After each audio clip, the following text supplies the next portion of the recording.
Hormonal regulation of menstrual cycle के अंदर हम पढ़ रहे थे कि जो मेंस्ट्रुअल साइकिल है उसके अंदर हार्मोन की क्या इंपॉर्टेंस रहती है, जिसके अंदर हमने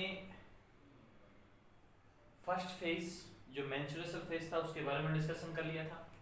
सेकंड फेज तो था प्री ओव्यूलेटरी फेज, उसके बारे में हमने डिस्कशन कर लिया था। थर्ड फेज है ओव्यूलेटरी फेज। गाइस, सबसे पहले आपको ध्यान ये रखना होगा कि जो मेंस्ट्रुअल साइकिल है ये 4 फेज में कंप्लीट होती है।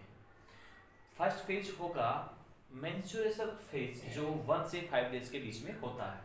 उस दौरान एस्ट्रोजन और प्रोजेस्टेरोन का लेवल डाउन होने से जो एंडोमेट्रियम है वो डिजनरेट होना स्टार्ट हो जाता है, और जब एस्ट्रोजन प्रोजेस्टेरोन का लेवल डाउन होता है उस समय सेकेंड फेज में जो 6 से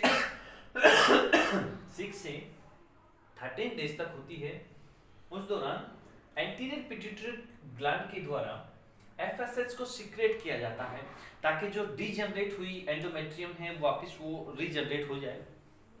जैसे ही एफएस सीक्रेट होगा, एफएस सीक्रेट के दौरान जो प्राइमरी फॉलिकल्स हैं उनकी ग्रोथ डेवलप होना स्टार्ट हो जाती है, और वो प्राइमरी फॉलिकल्स जो हैं वो सेकेंडरी फॉलिकल्स में कन्वर्ट होने लगते हैं। ध्यान रखना कि जो एफएसएस सीक्रेट होगा वो एफएसएस ब्लड के थ्रू ओवेरी में एंटर करेगा। ओवेरी में फिर जो एंडोमेट्रियम है उसके पास न्यूट्रिशन पहुंचेगा। न्यूट्रिशन पहुंचने के बाद एफएसएच के द्वारा सिंपली एफएसएच जो है प्राइमरी फॉलिकल्स जो ओवेरी के अंदर है उनको डेवलप करना स्टार्ट कर देगा, और जैसे जैसे एफएस का लेवल बढ़ेगा वैसे वैसे प्राइमरी फॉलिकल्स मैच्योर होते जाएंगे, सेकेंडरी फॉलिकल्स में कन्वर्ट हो जाएंगे, और जैसे एफएसएच का लेवल बढ़ेगा प्राइमरी से सेकेंडरी फॉलिकल्स बनेंगे, और सेकेंडरी फॉलिकल्स से फिर ओसाइट बनना स्टार्ट हो जाएंगे। तो वही प्रोसेस हम देख रहे थे, लेकिन इसमें कंडीशन क्या आ रही थी कि सेकेंड फेज के अंदर जो फेज था प्री ओव्यूलेटरी फेज, जिसे प्रोलिफरेटिव फेज भी कहा जाता है या फॉलिकुलर फेज भी कहते हैं, उसमें जब एफएसएस का सिक्रेशन मोर देन हो जाता था तब oestrogen hormone anterior pituitary gland जो है उसके थ्रू उस एफएसएस के सिक्रेशन को स्टॉप करवा रहा था। जबकि वो कंडीशन कब थी? 6 डेज से 13 डेज के बीच। जबकि थर्ड फेज में इसके उल्टा होता है, एफएसएस को एस्ट्रोजन स्टॉप करवाएगा, वहां से फेज थर्ड स्टार्ट हो जाएगा जिसका नाम है ओव्यूलेटरी फेज, जो 14 डेज के ऊपर जो ओवुलेशन यहाँ पर होगा। इस समय होगा क्या, एफएसएस का लेवल बढ़ रहा था उस समय एस्ट्रोजन ने एंटीरियर पिट्यूटरी को एफएसएस के सिक्रेशन को स्टॉप करवाया। उसके तुरंत बाद एस्ट्रोजन ने क्या किया, एफएसएस के सिक्रेशन को तो स्टॉप करवा दिया, जबकि एलएच के सिक्रेशन को स्टार्ट करवा दिया। जैसे ही फेज थर्ड में आते हैं ओव्यूलेटरी फेज के अंदर, वहां पर एस्ट्रोजन एफएसएस के सिक्रेशन को तो स्टॉप करवा देगा एंटीरियर पिट्यूटरी के थ्रू, और एलएच के सिक्रेशन को स्टार्ट करवा देता है। जो एलएचएस का फुल फॉर्म है ल्यूटिनाइजिंग हार्मोन। अब ये जो एलएच है ल्यूटिनाइजिंग हार्मोन, ये ब्लड के थ्रू पहुंचता है और ब्लड में इसका लेवल इंक्रीज होने लगता है। ध्यान रखना कि एलएचएस जो हार्मोन है उसका लेवल ब्लड में इंक्रीज होगा, वो प्रोसेस एलएच सर्ज कहलाती है। और एलएच सर्ज के दौरान होता क्या है, ध्यान रखना, जो अपने एफएसएच सिक्रेशन हो रहा था उसका लेवल बढ़ रहा था, तो प्राइमरी फॉलिकल्स कन्वर्ट हो रहे थे सेकेंडरी फॉलिकल्स में, फिर सेकेंडरी फॉलिकल्स बना रहे थे ग्राफेन फॉलिकल्स, और ग्राफेन फॉलिकल्स फिर कन्वर्ट हो रहे थे ल्यूटिनाइजिंग, इस तरीके से। तो ध्यान रखना कि एलएच जो है उसका लेवल जैसे ब्लड में बढ़ेगा या एंकरेज होगा वो प्रोसेस कहलाती है एलएच सर्ज कहलाती है। और एलएच सर्ज के दौरान यानी ओवुलेशन के दौरान होता क्या है, देखिए, रैप्चर्स ऑफ ग्राफेन फॉलिकल्स जो हैं, कौन से, ruptures Graafian follicles and release of secondary oocytes. जो रैप्चर्स ग्राफेन फॉलिकल्स बने थे किस फेज में, सेकेंड फेज में, प्री ओव्यूलेटरी फेज के दौरान एफएसएस का लेवल जैसे जैसे बढ़ रहा था, प्राइमरी फॉलिकल्स कन्वर्ट हो रहे थे सेकेंडरी फॉलिकल्स में, सेकेंडरी फॉलिकल्स कन्वर्ट हो रहे थे ग्राफेन फॉलिकल्स के अंदर। लेकिन फेज थर्ड में क्या होगा, फेज थर्ड के अंदर एस्ट्रोजन एफएसएस के सिक्रेशन को तो स्टॉप करवाएगा, जबकि एलएचएस के सिक्रेशन को स्टार्ट करवाएगा।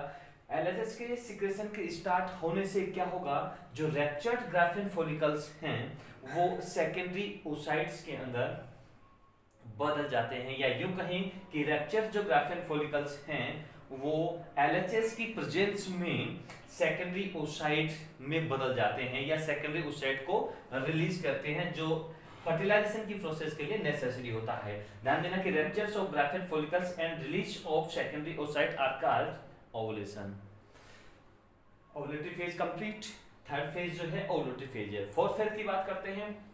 फोर्थ फेज है मेंस्ट्रुएशन साइकिल का पोस्ट ओवुलेटरी फेज, जो 15th डे से 28 या 29 डे तक होता है, जबकि ओवुलेटरी फेज 14 डे पे होता है।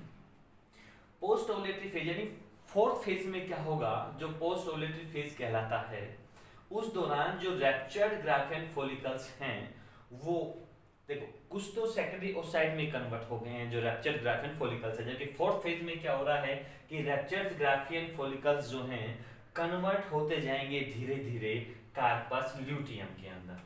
ध्यान देना कार्पस ल्यूटियम जो है येलो बॉडी टाइप्स का होता है, कवरिंग रहती है उस ओवम के चारों ओर। ध्यान दीजिएगा कि पोस्ट ओवुलेटरी फेज में क्या हो रहा है, फोर्थ फेज में जो रैप्चर्ड ग्राफियन फॉलिकल्स हैं वो कन्वर्ट हो रहे हैं कार्पस ल्यूटियम के अंदर, और ये जो कार्पस ल्यूटियम जो है एक तरह का एंडोक्राइन टाइप्स का होता है, और ये रिलीज करता है कार्पस ल्यूटियम 2 टाइप्स की हार्मोन्स। पहला है एस्ट्रोजन और दूसरा है प्रोजेस्टेरोन।